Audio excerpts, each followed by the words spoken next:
എന്താ തീപാറും പോരാട്ടം നിലമ്പൂർ മണ്ഡലം കണ്ട ഏറ്റവും വലിയ വീറും വാശിയുള്ള ഒരു തെരഞ്ഞെടുപ്പാണ് നടക്കാൻ പോകുന്നത്. യാതൊരു സംശയമല്ല.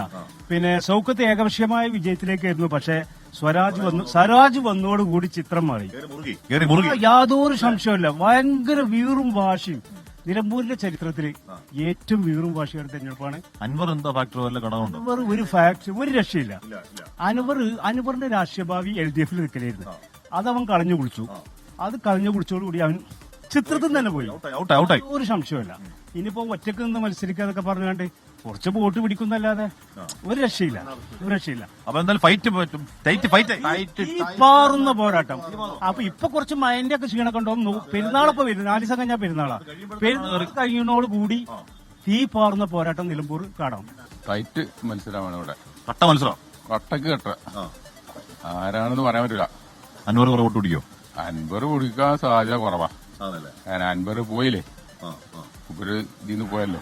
അത് പോയെങ്കിലും പക്ഷെ ആരെ വേണം തോപ്പിക്കാൻ ജയിപ്പിക്കാൻ വേണം പറ്റുള്ളൂ. അതിനൊന്നും ആവശ്യമില്ല. മൂപ്പരില്ലെങ്കിലും ആര്യടം ജയിക്കും, വോട്ട് ജയിക്കും, സ്വരാജും ജയിക്കും. മനസ്സിലായില്ലേ? രണ്ടുപേരും ജയിക്കും. അല്ല, ഞാൻ പറഞ്ഞ മനസ്സിലായില്ല. അവന്റെ ആവശ്യമില്ല. അല്ലാതെ തന്നെ ഇവിടെ വോട്ട് കിട്ടും. 2 വോട്ടെടുക്കും.